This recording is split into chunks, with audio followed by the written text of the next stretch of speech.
Mom scoffed, "You'll never measure up to your sister." I stood up and said, "Then maybe ask her to pay your bills." The whole room went quiet. You know that searing, gut-wrenching feeling when the one person who should champion you, who should see your light, instead tells you with a sneer that you'll never be enough? That's what my mother did to me. For 20 long years, I lived in the suffocating shadow of my perfect older sister, Sarah, until one fateful dinner, her cruel words finally shattered something inside me, making me realize I had to fight for my own worth. I'm Daniela, 32 now, and I'm the younger of 2 daughters. Growing up in our suburban American home, from the outside, our family looked picture perfect. My dad, an engineer at a respected firm, brought home a stable income and occasionally surprised us with little gifts from his business trips. My mom was a meticulous accountant, her organizational skills extending from her office to our absolutely immaculate home. And then there was Sarah, my sister, 5 years my senior, and the undisputed star of our family. Sarah was, quite frankly, everything parents dream their child will be. She had natural beauty, straight A grades, and this seemingly effortless talent for both piano and tennis. She was the golden child in every sense.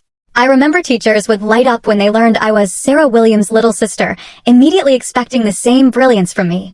But here's the thing, to their disappointment, and especially to my mother's, I was just not Sarah. From my earliest memories, I was average in most traditional metrics. My grades hovered around B-level.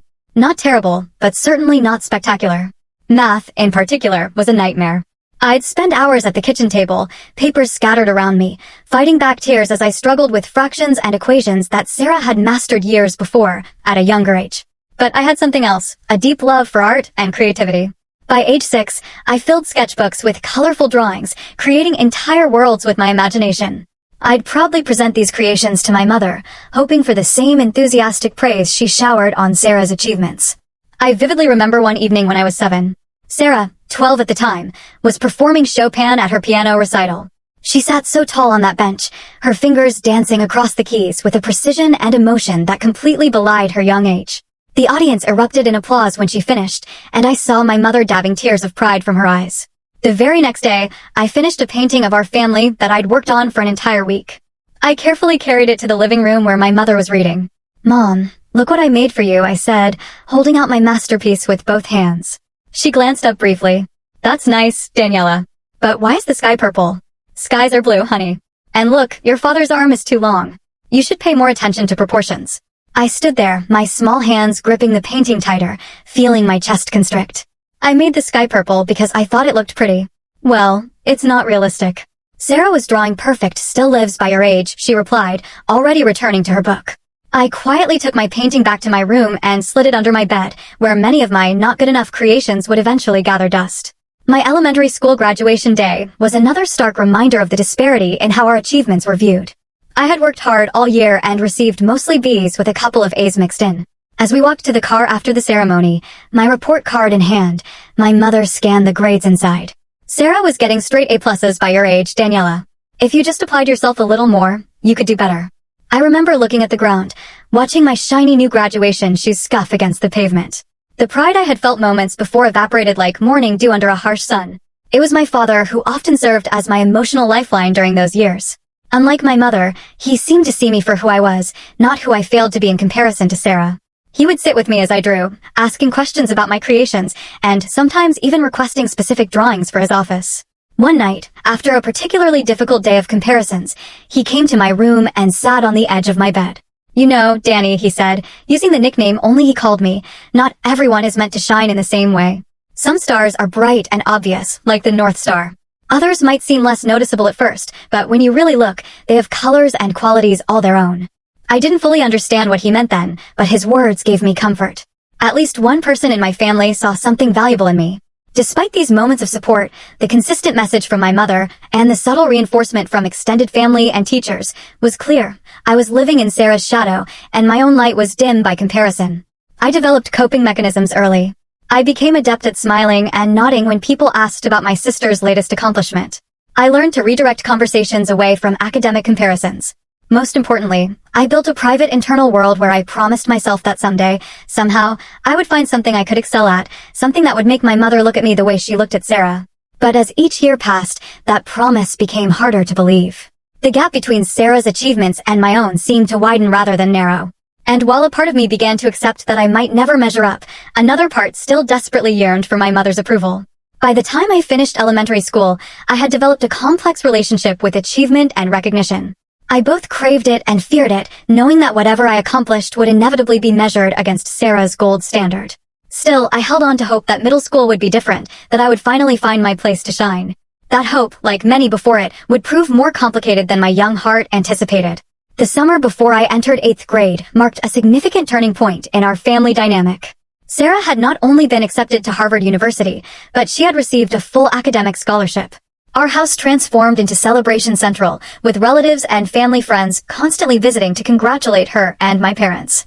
I remember the party my mother threw, our living room adorned with crimson and white decorations, Harvard memorabilia prominently displayed on every surface.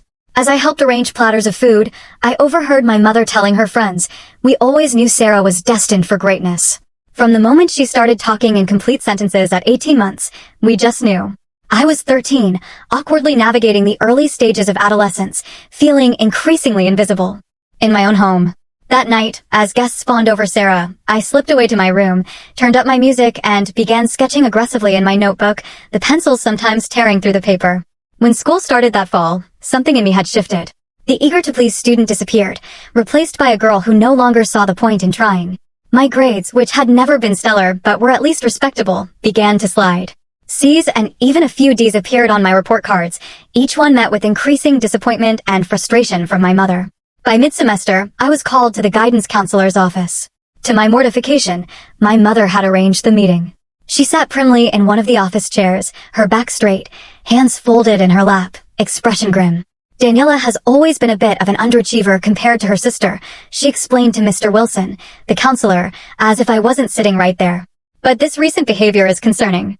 Her sister was class president by this age and preparing for advanced placement courses.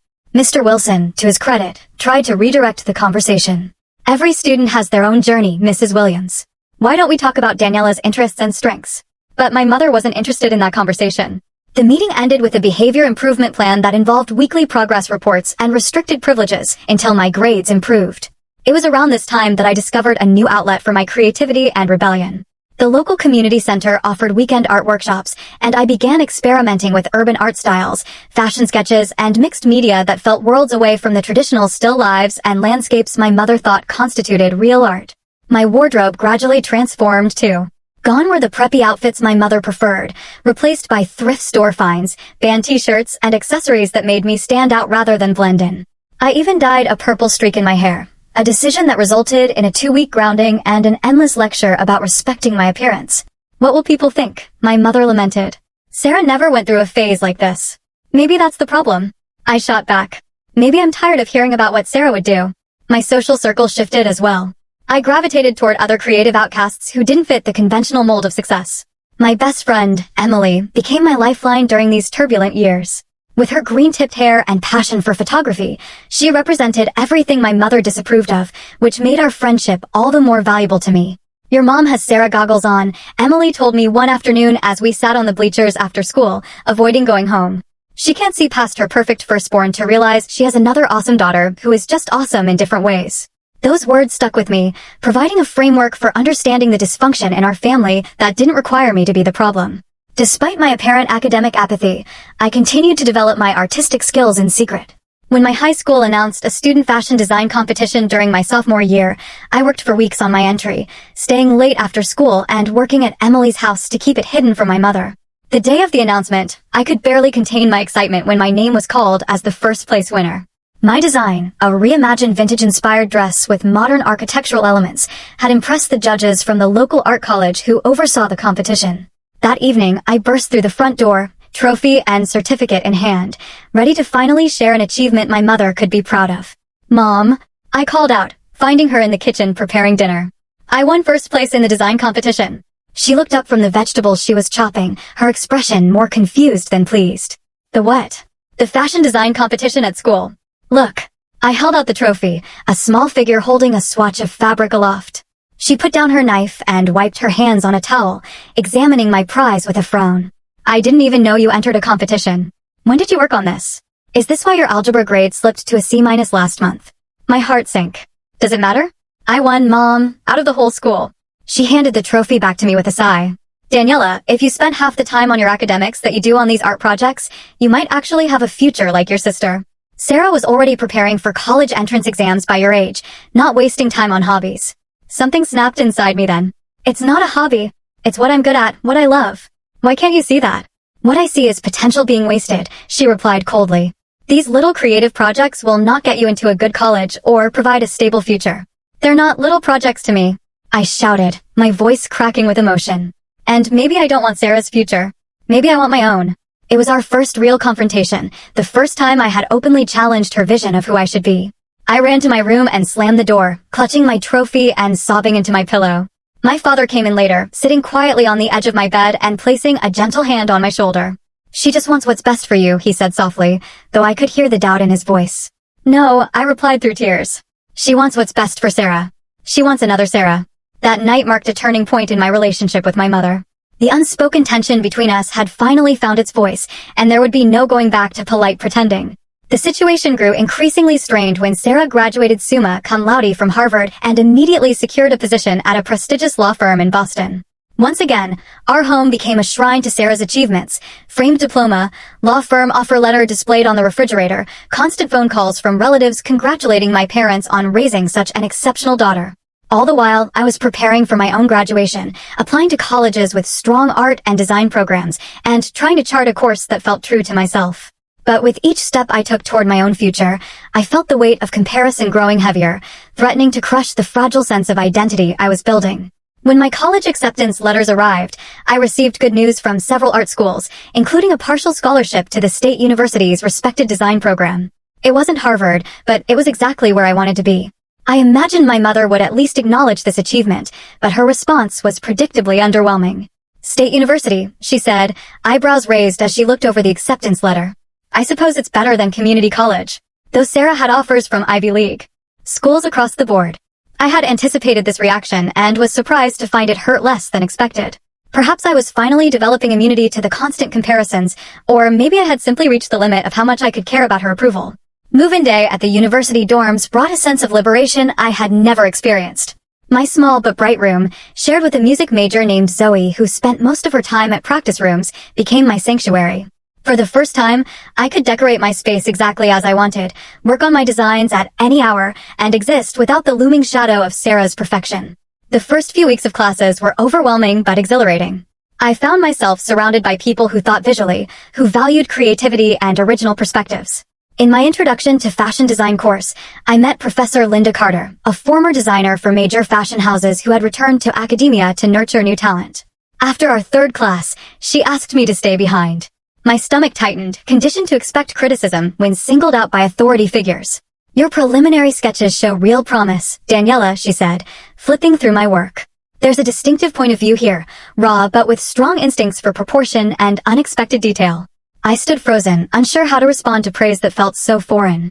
Thank you, I finally managed. I see a lot of students with technical skills, she continued, but fewer with authentic vision. Keep developing this voice. It's what will set you apart in this industry. I walked out of that classroom feeling taller somehow, as if her words had physically straightened my perpetually hunched shoulders. Someone who knew what they were talking about saw value in my work, not in comparison to anyone else, but on its own merits. As the semester progressed, I began to find my rhythm academically and socially. I joined the university's fashion society and made friends with other design students who shared my passion. For projects, I developed a style that blended structured tailoring with unexpected materials and street art influences, a combination Professor Carter encouraged me to refine. In my sophomore year, I met Jason in a color theory class. He was studying graphic design, quiet, but with a quick wit that emerged once you got to know him. Unlike the guys I had casually dated in high school, Jason was genuinely interested in my work and ambitions. He would sit for hours in the studio while I draped fabric on dress forms, offering thoughtful feedback and bringing me coffee during late-night creative sessions. Our relationship developed slowly, built on friendship and mutual respect. He never made me feel like I was competing for attention or validation, something I hadn't realized was possible in a relationship. Despite the positive changes in my life, the weekly phone calls with my mother remained an exercise in patience. She would ask perfunctory questions about my classes before inevitably steering the conversation towards Sarah's latest accomplishments. Sarah just closed her first major case, she would announce. The partners are already talking about fast-tracking her career. Or, Sarah and Michael just put a down payment on a condo in Beacon Hill. At her age, can you imagine? When Sarah got engaged to Michael, a successful corporate attorney she met at her firm, my mother spent our entire call describing the ring, the proposal, and the prestigious connections of Michael's family. You should really talk to your sister about how she managed to find such a good match, my mother suggested. Maybe she could introduce you to some of Michael's colleagues. I glanced at Jason, who was sketching at my desk, oblivious to my conversation. I'm seeing someone, Mom, I said. I've mentioned Jason several times. Oh, the art student, she replied, her tone making it clear what she thought of that. Well, that's nice for now, dear. The implied temporariness of my relationship was typical of how she viewed my life choices, transitional, experimental, eventually to be replaced by more sensible decisions that aligned with the Sarah template of success. By my junior year, I had established myself as one of the standout students in the design program. My work had been featured in the department's showcase exhibition, and Professor Carter had selected me for a competitive teaching assistant position. I was building a portfolio and beginning to think about internships that could launch my career after graduation. Then came the announcement of the National Student Design Competition, an annual event that attracted entries from top design schools across the country. The winner would receive a cash prize and, more importantly, an opportunity to have their work seen by industry professionals. I spent months developing my collection for the competition, pushing myself to create pieces that were both innovative and wearable. Jason and my friends witnessed the evolution of my designs, offering encouragement during moments of doubt and celebrating small victories along the way. The night before I was scheduled to submit my final portfolio, my phone rang. It was my mother, calling for our weekly check-in. Hi, Mom, I answered, pinning a final piece to my presentation board. Daniela, did you hear about Sarah's promotion? She'll be the youngest senior associate in her firm's history. That's great, I said automatically, the response ingrained after years of practice. We're just so proud. Your father and I were saying how all those late nights studying have really paid off for her. There was a pause, and I knew what was coming next. How are your classes going? Still doing those fashion projects? I took a deep breath. Actually, I'm just finishing my entry for the National Student Design Competition. It's a really big deal in the industry. Oh, she said, her voice flat. Well, don't get your hopes up too high, honey. These creative fields are so competitive, and not everyone has natural talent like your sister has for law. There's no shame in being realistic about your prospects. I closed my eyes, phone pressed to my ear, surrounded by the evidence of months of hard work and growth. Thanks for the encouragement, Mom, I said, not bothering to hide the sarcasm in my voice. I'm just being honest, Daniela. Not everyone can be exceptional like Sarah. Sometimes being average is perfectly fine. After we hung up, I sat motionless for several minutes, her words echoing in my head. Then, with deliberate movements, I returned to my work, channeling the hurt into a final push to perfect my submission. As I completed the last details, I made a promise to myself. Whether I won or lost this competition, I would no longer measure my worth through my mother's eyes. It was time to be the authority on my own value. I graduated from State University with honors in design, an achievement that felt monumental to me, but was acknowledged by my mother with only a brief, "That's nice, dear," before she returned to discussing Sarah's latest courtroom victory. The graduation ceremony itself was pleasant enough, with my father beaming proudly and even Sarah making the trip to attend, though my mother managed to mention at least 3 times how Sarah had graduated summa cum laude from Harvard. Armed with my degree and portfolio, I secured an entry-level position at Meridian Designs, a small but respected studio that created costumes for independent films and smaller theater productions. The pay was minimal, barely enough to cover my share of rent in the 2-bedroom apartment I found with a fellow graduate, but it was a foot in the door of an industry notoriously difficult to break into. My first months in the professional world were a harsh adjustment. The glamour I had associated with fashion design was quickly dispelled by the reality of tedious tasks, tight deadlines, and demanding clients. Most days were spent making minor alterations to existing designs or sourcing materials within impossibly tight budgets. Meanwhile, Sarah had been promoted again, becoming the youngest partner in her firm's history. My parents threw another celebration, complete with champagne and catered food, which I attended with a fixed smile and a growing knot in my stomach. The contrast between her corner office, with a view of the Boston skyline, and my crowded workroom in a converted warehouse could not have been more stark. "How's the costume job?" Sarah asked me during that party, making an effort to show interest in my life. "It's design, not just costumes," I corrected automatically. "And it's challenging, but I'm learning a lot." She nodded sympathetically. "Well, everyone has to start somewhere. I'm sure you'll move up eventually." Even from Sarah, who I believed meant well, the comment stung. There was always the implication that my path was somehow less valid, less impressive, a stepping stone to something that more closely resembled her version of success. The financial reality of my chosen career became increasingly apparent in the months that followed. While Sarah was purchasing her first home, I was counting pennies to make rent and juggling credit card payments. Jason and I had been dating steadily throughout this period, his own career in graphic design progressing somewhat more lucratively than mine. But the stress of financial insecurity began to strain our relationship. Maybe you should consider a more commercial direction, he suggested one evening after I vented about a particularly difficult day at work. There's nothing wrong with designing for retail. At least it pays better. That's not why I got into this. I replied, frustrated that even he didn't seem to understand. I don't want to create disposable fashion that ends up in landfills after one season. I know, but you also need to live, he said gently. You can barely afford groceries right now. The argument escalated, touching on deeper issues of ambition, practicality, and our different perspectives on career success. It was our first serious fight, and though we reconciled, something had shifted. 2 months later, after more tension and increasingly frequent disagreements, we decided to take a break that eventually became a permanent separation. Heartbroken and questioning my choices, I threw myself even more intensely into my work. I stayed late at the studio, volunteered for the most challenging projects, and spent weekends developing my own designs, refusing to give up on the vision that had sustained me through years of doubt. The turning point came unexpectedly. Meridian was contracted to create costumes for an experimental theater production, and due to budget constraints and a tight timeline, I was given more responsibility than usual. I designed a series of transformative garments that could be modified on stage to represent character evolution, using techniques I had developed in my personal work. Opening night arrived, and I stood nervously in the back of the theater, watching as the actors brought my designs to life. The audience gasped audibly during a particularly dramatic transformation scene, and at the after-party, the director made a point of publicly acknowledging my contribution. The costumes were characters themselves tonight, he said, raising a glass in my direction. Daniela Williams has created something truly special here. Among the attendees was a local fashion blogger who approached me for an interview about my design process. The article she published the following week caught the attention of Emma Wilson, a well-established designer known for her avant-garde creations and commitment to sustainable practices.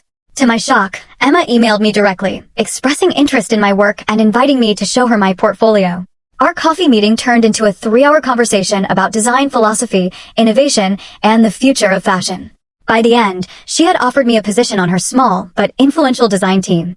The salary was still modest by most standards, but it represented a significant improvement in both my financial situation and professional standing. More importantly, it was validation from someone whose opinion I deeply respected. I called my parents that evening, eager to share what felt like my first significant professional breakthrough. Emma Wilson, my mother repeated, after I excitedly explained who she was and the opportunity one had been offered. I've never heard of her. Is this still costume work? No, Mom. This is high-end fashion design. Emma's work has been featured in Vogue and worn on red carpets. This is a really big deal. Well, that sounds nice, she said, her tone suggesting the opposite. I suppose you were lucky to meet her at that theater thing. It was not luck, I said, my excitement curdling into familiar disappointment.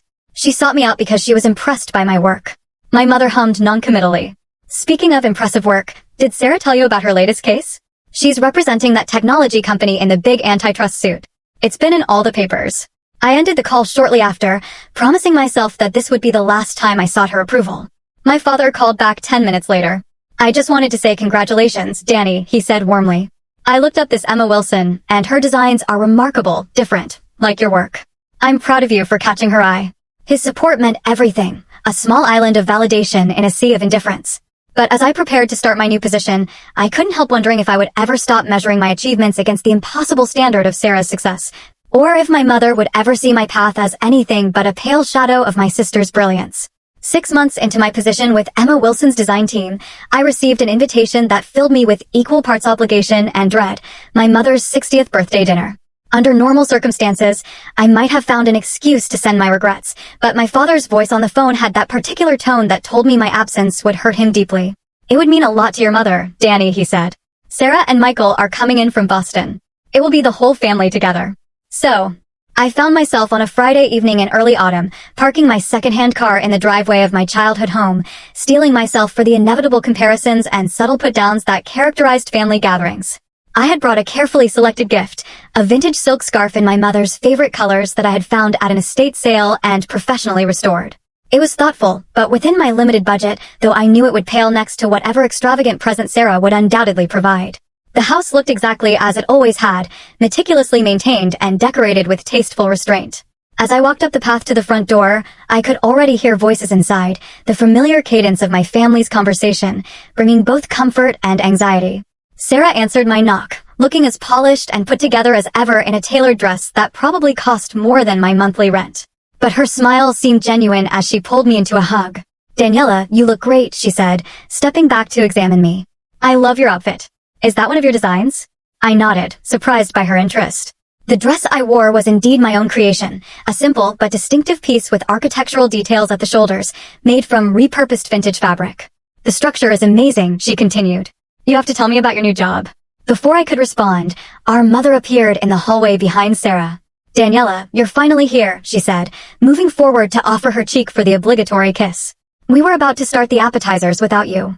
"Sorry, traffic was heavy coming out of the city," I explained, though I had actually been precisely on time. "Happy birthday, Mom." Dinner proceeded as expected at first. My father had prepared my mother's favorite meal, and the conversation revolved primarily around Sarah's work and her life with Michael in Boston. I picked at my food, offering appropriate responses when directly addressed, but otherwise fading into the background as I had learned to do years ago. Then, over the main course, Sarah cleared her throat and exchanged a meaningful glance with Michael. "Actually, we have some news," she announced, her face glowing with excitement. "I've been promoted to lead counsel for the firm's international division." My parents erupted in congratulations. My mother actually clapped her hands together in delight. And Sarah continued, her smile widening, and "We're expecting. I'm 3 months pregnant." The news of my impending niece or nephew momentarily overshadowed even the impressive career announcement. My mother's eyes filled with tears as she rushed around the table to embrace Sarah, while my father beamed with grandfatherly pride. I offered my own sincere congratulations, genuinely happy for my sister, despite the familiar twinge of inadequacy her achievements always inspired. "A toast," my father declared, raising his glass to Sarah and Michael. "And to the newest member of our family." We all raised our glasses, my mother dabbing at her eyes with her napkin. "My first grandchild," she said, her voice thick with emotion. "Sarah, you have always made us so proud. And now this, it's perfect." As the excitement settled and conversation returned to details of Sarah's pregnancy and plans for the baby's room, I found myself wanting to contribute something positive to the evening. Despite years of disappointment, some childish part of me still craved my mother's approval. "I actually have some news, too," I said during a lull in the conversation. All eyes turned to me, and I felt a nervous flutter in my stomach. One of my designs has been selected for inclusion in the New York Fashion Week showcase for emerging designers. There was a moment of silence before Sarah spoke. "Daniela, that is incredible. New York Fashion Week is huge." My father reached over to squeeze my hand. "Congratulations, Danny. When is it? We should all try to be there." "It's next month," I replied, warmed by their reactions. "It's just one piece in a group showcase, but it's a big opportunity for exposure." I looked toward my mother, hoping for some sign of enthusiasm. Her expression was polite, but noticeably less animated than it had been moments before. "Is that so?" she asked. "Well, that sounds nice. Is it the main event or some sort of sideshow?" The dismissiveness in her tone was so familiar, it almost didn't hurt anymore. "Almost. It's part of the emerging designers platform," I explained, keeping my voice even. "Many successful designers got their start there." She nodded, her interest clearly waning. "I suppose any exposure is good in your field." She turned back to Sarah. "Now, about the baby shower. I was thinking we could host it here, maybe with a garden theme since the due date is in spring." The conversation moved on as if my news had been nothing more than a minor interruption. I fell silent again, pushing food around my plate and wondering why I had bothered to share my achievement at all. Later, as we moved to the living room for coffee and birthday cake, my parents began discussing plans for their upcoming 40th wedding anniversary. "We were thinking of renting a venue," my father explained. "Nothing too elaborate, but something nice to mark the occasion." "Those places charge a fortune these days," my mother said, frowning. "I was looking at the Gardenia room, but their minimum is $3,000, not including food or drinks." "I could contribute," Sarah offered immediately. "Consider it part of your anniversary gift." "That's very generous, sweetie," my mother beamed. "Michael's firm must be treating you well." "We're comfortable," Sarah acknowledged modestly. "And we want to help make it special for you both." My mother turned to me, eyebrows raised expectantly. "And what about you, Daniela? Will you be contributing as well?" The question was loaded with awareness of my financial limitations, which she had never bothered to understand were a normal part of establishing oneself in a creative industry. "I can help with the planning and design elements," I offered. "I could create custom invitations and decorations that would cost a fortune if you hired someone." My mother's expression tightened. "I was thinking more of financial assistance, Daniela. Your sister is offering to help with the actual expenses." I know what Sarah is offering, I replied, an edge creeping into my voice. I am offering what I can. Which is not much, my mother said with a dismissive wave of her hand. As usual, the room grew uncomfortably quiet. Michael suddenly became very interested in his coffee, while my father shot my mother a warning look that she ignored. I don't understand why you insist on struggling in this fashion hobby when you could have pursued something practical, she continued. Your sister was practical, and look at her now. Senior position, beautiful home, baby on the way. You could have had all that too if you had applied yourself properly. I felt heat rising in my face. Fashion design is not a hobby, Mom. It is my career. A career I have worked incredibly hard for.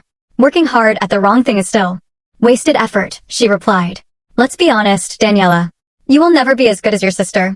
I think I have finally accepted that fact. Perhaps you should too. The words hung in the air like a slap. 20 years of comparisons, disappointments, and diminished achievements crystallized in that single brutal statement. I looked around the room. Sarah appeared mortified. My father, stunned into silence. My mother sat primly on the edge of her chair, her expression suggesting she had simply stated an obvious truth that everyone had been too polite to mention. Something shifted inside me in that moment. The hurt was still there, but it was overshadowed by a sudden, surprising clarity. I stood up slowly, my hands steady, despite the emotions churning inside me. If I will never be as good as Sarah, I said, my voice calm and clear, then perhaps you should ask her to pay your bills. The silence that followed was absolute. My mother's mouth opened slightly in shock, her cheeks flushing with color. Excuse me, she finally managed. You heard me, I continued, finding a strength I didn't know I possessed. If Sarah is your measuring stick for success and value in this family, then direct all your expectations her way. Ask her to fund your anniversary party. Ask her to validate your life choices. Ask her to fulfill whatever dreams you had that I apparently keep failing to meet. I took a deep breath. Years of suppressed thoughts finally finding voice. For 20 years, I have tried to make you see me, not as a comparison to Sarah, but as my own person, with my own talents and dreams. But you have never been interested in who I actually am, only in who I failed to be. That's not true, my mother protested weakly. I just want what's best for you. No, I shook my head. You want what's best for you. You want the prestige of having two Harvard-educated, conventionally successful daughters you can brag about to your friends. But that's not who I am, and it's not who I want to be. I turned to Sarah, whose eyes were wide with a mixture of surprise and what looked like dawning respect. Sarah, I love you, and I am genuinely happy for your success. But Mom has used you as a weapon against me my entire life, and I cannot pretend anymore that it does not hurt. To my surprise, Sarah stood up and moved to my side. She's right, Mom, she said quietly. You have always compared us, and it has not been fair to Daniela. Do you know how much pressure I have felt knowing you were using my achievements to make her feel inadequate? Do you have any idea how that has affected our relationship as sisters? My mother looked genuinely confused, as if the possibility that her behavior had damaged both her daughters had never occurred to her. I just always pushed you both to excel, she said defensively. No, my father finally spoke, his voice unusually firm. You pushed Sarah to excel in ways you valued, and you pushed Daniela to be Sarah. That is not the same thing, Elizabeth. The use of my mother's first name, something my father rarely did in family settings, underscored the seriousness of the moment. My mother looked at him, betrayal written across her features. I have sat by too long watching this dynamic, he continued. I told myself it wasn't my place to interfere with how you parented. But I was wrong. I should have spoken up years ago when I saw how your constant comparisons were hurting Daniela. My mother's face crumpled slightly, though whether from genuine remorse or simply from being confronted, I couldn't tell. I felt suddenly exhausted. Decades of emotional suppression taking their toll now that the dam had broken. I think I need some air, I said, moving toward the front door. No one tried to stop me as I stepped outside into the cool evening, closing the door behind me with a soft click that somehow felt like the period at the end of a very long, complicated sentence. I sat on the front steps, breathing deeply and feeling simultaneously lighter and terrified. I had finally said the words I had been holding back for most of my life, but I had no idea what would happen next. Would this be the end of my relationship with my mother? Had I irreparably damaged our family? Or was there some possibility, however small, that this confrontation might lead to healing? As I gazed up at the emerging stars, I realized that regardless of what happened next, I had finally stood up for myself and my worth. For the first time in my life, I had refused to accept the narrative that I was a lesser version of my sister. Whatever came next, I would face it as Daniela, on my own terms, no longer defined by who I was not. The week following my outburst at my mother's birthday dinner passed in a blur of emotions and uncertainty. I threw myself into work, grateful for the demands of preparing for Fashion Week that kept my mind occupied during daylight hours. At night, however, I would lie awake replaying the scene in my mind, alternating between vindication and guilt, relief and anxiety. I had not spoken to anyone in my family since walking out that night. My father had called twice, leaving gentle voicemails saying he was there when I was ready to talk, but making no demands. My mother's silence was deafening, but not surprising. What did surprise me was the text I received from Sarah on the 6th day. "Can we talk?" "Just us." We arranged to meet at a cafe halfway between my apartment and her hotel. She was in town for business, she explained, but had extended her stay specifically to see me.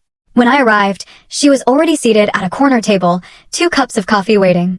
"I ordered your usual," she said as I sat down. "At least, what used to be your usual? Vanilla latte, right?" I nodded, touched that she remembered such a small detail about me. "Thanks. How are you feeling?" I gestured vaguely toward her midsection. "Morning sickness is finally tapering off," she replied with a small smile. "But I didn't ask you here to talk about the baby. I wanted to talk about what happened at Mom's birthday."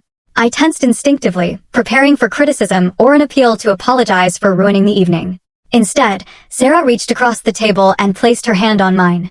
"I'm sorry," she said, her eyes sincere. "I am so sorry that I never realized how much pain you were in or how my achievements were being used against you. I should have seen it." The unexpected apology caught me off guard. "It wasn't your fault," I said automatically. "You were just living your life, being successful." "Maybe," she acknowledged. "But I wasn't being a good sister. I knew Mom compared us, but I convinced myself it was normal parenting or that it would push you to find your own path. I never considered how damaging it really was." We talked for nearly 3 hours, truly communicating perhaps for the first time in our adult lives. Sarah shared her own struggles with our mother's expectations, the pressure she felt to maintain her perfect image, and her genuine admiration for my creative talents and determination. "You know what's ironic?" she said, stirring the remnants of her 3rd cup of tea. "I used to be jealous of you." I nearly choked on my coffee. "Jealous of me? That's absurd." "Not at all," she insisted. "You always knew exactly what you wanted to do. You had this passion for design from the time you were little, and you never wavered. I fell into law because it was what was expected, what I was good at, but I never had that certainty, that fire you have." Her words shifted something fundamental in my understanding of our family dynamic. I had always seen Sarah as the golden child, effortlessly perfect and secure in her place. The idea that she might have envied aspects of my life had never occurred to me. "So what happens now?" I asked eventually. "With Mom, I mean." Sarah sighed. "She's hurt and confused. I don't think anyone has ever challenged her worldview like that before. Dad is finally standing up to her too. They're having a lot of conversations behind closed doors." As we parted with a genuine hug, I felt the first stirrings of hope that perhaps our relationship as sisters could evolve into something healthier, something based on mutual respect rather than competition. 2 days later, my father showed up at my studio during lunch break. I had texted him the address, but was still surprised to see him navigating the creative chaos of the workspace, looking simultaneously out of place in his button-down shirt and immensely proud as he examined the sketches and fabric samples strewn across my desk. "This is where the magic happens, huh?" he said carefully, picking up a design board for my Fashion Week piece. "Something like that," I replied, self-conscious, but pleased by his interest. "It's usually not quite this messy." We went to a nearby sandwich shop where he asked thoughtful questions about my work before eventually steering the conversation to what we both knew was the real reason for his visit. "I owe you an apology, Danny," he said solemnly. "I should have protected you more. I knew what was happening, how your mother's comparisons were affecting you, but I took the path of least resistance. I would comfort you privately instead of challenging her publicly. You were always my supporter, Dad," I said, meaning it. "I don't know if I would have survived that house without you." "Support is not enough when injustice is happening," he replied, his eyes sad. "I failed you by not being your advocate when you needed one. I'm trying to make up for that now with your mother." He explained that my confrontation had forced both of them to examine painful truths about their parenting and their marriage. My mother was not having an easy time accepting her role in damaging our relationship, but she was at least beginning to question her behavior. "She may never fully understand," he warned. "She comes from a family where achievement was the only measure of worth, but she does love you, Daniela, even if she has a terrible way of showing it." The night before my Fashion Week debut, as I was making final adjustments to my piece, my phone buzzed with a text message. It was from my mother, the first direct communication since the birthday dinner. "Good luck tomorrow. I know this is important to you." No effusive praise, no declaration of having seen the error of her ways. But it was something, a small acknowledgement of my world on my terms. I replied with a simple, "Thank you," uncertain whether to add more, ultimately deciding that small steps were still progress. The morning of the showcase, I was a bundle of nerves and excitement. Emma had given me the day off to prepare, and the emerging designers had been allocated time for final fittings and adjustments before the evening event. My piece, a deconstructed evening gown that transformed through a series of strategic elements to reveal different aspects of its structure, represented everything I had been working toward. As I helped my model into the complex garment, checking each detail obsessively, I tried not to think about who might or might not be in the audience. This moment was about my work, my vision, not about family approval or validation. The showcase itself passed in a blur of lights, music, and adrenaline. Standing backstage, I watched as my creation moved down the runway, the audience reacting with appreciative murmurs as the model demonstrated the transformative elements of the design. Emma squeezed my shoulder in silent approval, and I felt a surge of professional pride untainted by old insecurities. It was only after the showcase, during the reception that followed, that I saw them. My father was easy to spot, his height making him visible above the crowd. But it was the sight of my mother beside him that stopped me mid-conversation. And next to her, Sarah and Michael, all of them scanning the room, clearly looking for me. Emma noticed my distraction. "Family?" she asked perceptively. I nodded, suddenly nervous in a way the industry professionals had not made me. "Go," she encouraged. "I'll cover for you with the buyers for a few minutes." I made my way through the crowd, my father spotting me first and waving. As I approached, I could see my mother was uncomfortable in this unfamiliar environment, her posture rigid and her smile tight. "You came," I said, the statement directed at all of them, but my eyes on my mother. "We wouldn't miss it," my father replied warmly, embracing me. "Your work was magnificent, Danny. Truly special." Sarah hugged me next. "That dress was incredible. The way it changed on the runway. I've never seen anything like it." My mother stood slightly apart, taking in the scene around us, the fashion industry crowd so different from her usual social circles. Finally, she looked directly at me. "It was very creative," she said, her tone careful, as if she was trying to find the right words in a foreign language. The audience seemed quite impressed. Coming from her, it was practically a standing ovation. I noticed she was wearing the vintage scarf I had given her for her birthday, a small gesture that spoke volumes. "Thank you for coming," I said sincerely. "All of you. It means a lot." "Emma Wilson spoke to us briefly," my father said. "She had remarkable things to say about your talent and future prospects." I saw something flicker across my mother's face then, perhaps the beginning of a realization that my path, so different from Sarah's, might hold legitimate value and success of its own kind. "Is she important in your field?" my mother asked hesitantly.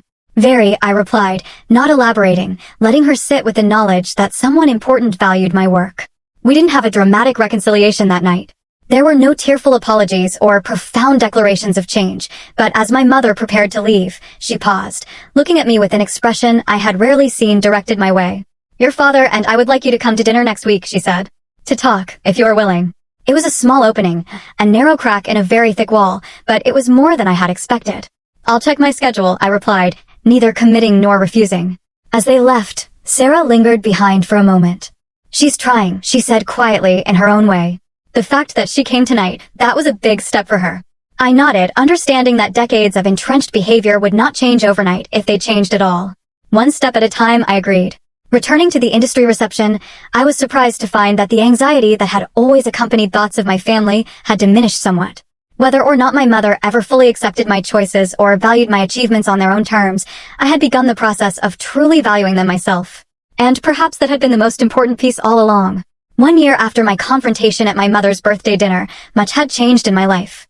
The exposure from New York Fashion Week had led to valuable connections and opportunities, eventually allowing me to leave Emma's team with her blessing to establish my own small design studio.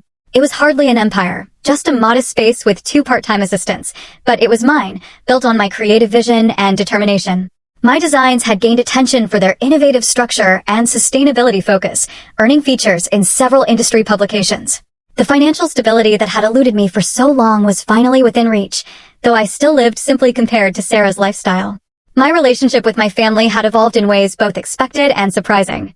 My father and I grew closer than ever, his pride in my accomplishments now expressed openly and frequently. He had become a regular visitor to my studio, genuinely interested in learning about my creative process and the business aspects of my work. Sarah and I developed a relationship that, while still navigating occasional awkward moments, was founded on mutual respect rather than comparison. The birth of her daughter, my niece Lily, had brought a new dimension to our connection. I designed a special christening gown for the baby, incorporating subtle elements from family heirlooms, a gesture that moved Sarah to tears. I want Lily to know her aunt. Sarah told me during one of our now regular sister lunches, to know that success comes in different forms and that finding your passion is what matters most. The most complex evolution, predictably, was with my mother.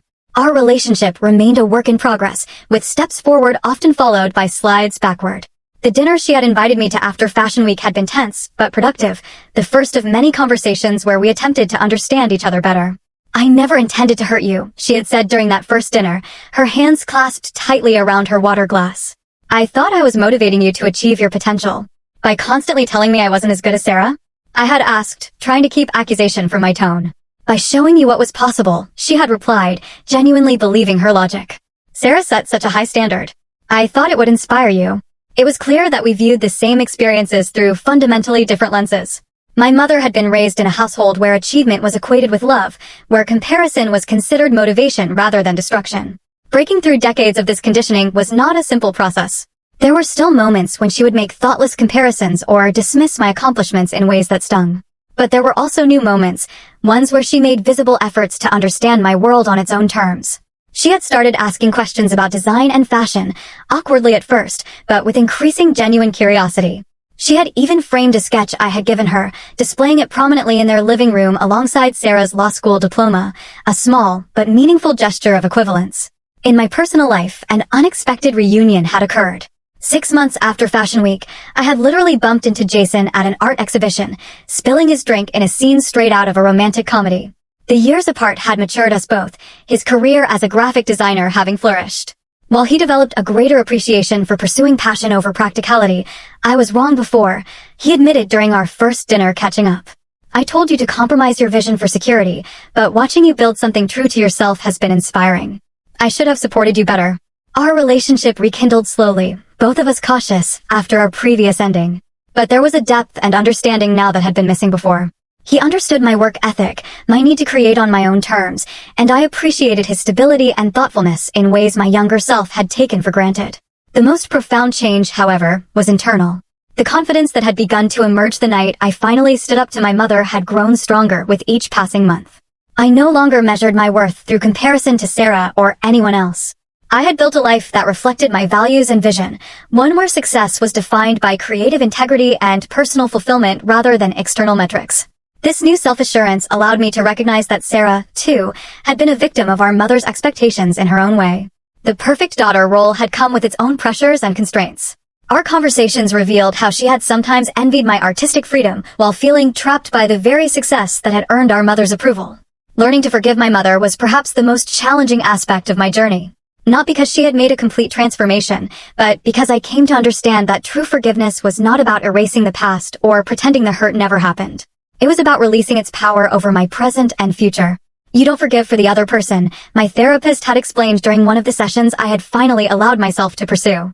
"You forgive for yourself, to free yourself from carrying the weight of resentment." This perspective helped me maintain boundaries with my mother while still allowing our relationship to evolve. I learned to correct her when old patterns emerged without the conversation devolving into argument or retreat. I learned to appreciate her efforts, however imperfect, without requiring her to become someone she might never fully be. The culmination of this year of growth came at the opening of my first solo exhibition, a collection that explored transformation and resilience through sustainable fashion. I had invited my entire family, including extended relatives who had previously regarded my career choice with polite confusion. The gallery space was filled with fashion industry professionals, local artists, and potential clients. My father beamed as he moved through the crowd, proudly introducing himself as Daniela's dad. Sarah expertly networked on my behalf, her legal acumen surprisingly transferable to promoting her sister's creative business. And then there was my mother. Initially out of her element, but making a visible effort to engage, to understand this world so different from her own. I watched from across the room as she studied one of my signature pieces, a jacket that incorporated repurposed vintage elements with modern structural techniques. I approached slowly, giving her time to form her own impressions without my influence. "What do you think?" I asked, finally standing beside her. She turned, studying my face before looking back at the design. "It's beautiful," she said with surprising sincerity. "I don't understand all the technical aspects, but I can see it's special. The way you've transformed these older pieces into something new while honoring their history. It's quite remarkable." I smiled, genuinely touched by her effort to see my work through an appreciative lens rather than a comparative one. I have something for you, I said, leading her to a piece displayed in a corner somewhat separate from the main collection. It was a redesigned vintage dress, subtle but elegant, with structural elements that echoed my mother's preference for classic styles while incorporating my distinctive approach. This is inspired by a photograph of you from your 20s, I explained. Dad showed me pictures from when you were first dating. I thought you might like to have it. My mother stared at the garment, then reached out to touch the fabric with careful fingers. To my shock, her eyes filled with tears. You made this for me, she asked, her voice uncharacteristically soft. Yes, I nodded. It's yours. She turned to me then, emotion clearly visible on her face. You have such talent, Daniela. Such vision. I'm sorry it took me so long to see it. Thank you, I said, simply accepting both the compliment and the implied apology. I'm proud of you, she added, the words I had waited decades to hear. Proud of you for who you are, not for who I thought you should be. As she embraced me, somewhat awkwardly, but with genuine feeling, I realized that I had achieved something more valuable than her approval. I had reached a place where I no longer needed it to validate my worth, though I could still appreciate it as a gift freely given. Later that evening, as the exhibition wound down, I found a quiet moment to reflect on the journey that had brought me here. From the little girl desperately seeking approval, through the rebellious teenager and struggling young artist, to the woman who had finally found the courage to stand up and claim her own value. I didn't need to be as good as my sister. I only needed to be authentically myself, to honor my own gifts and vision, to create a life that reflected my unique perspective rather than someone else's definition of success. Sometimes the most powerful act is not achieving some external measure of greatness, but simply standing up and speaking your truth, not to hurt others, but to free yourself from the limitations they have placed upon you. In that moment of standing, you discover that you have been enough all along. Have you ever had to stand up to someone who constantly compared you to others? How did you find the courage to define success on your own terms?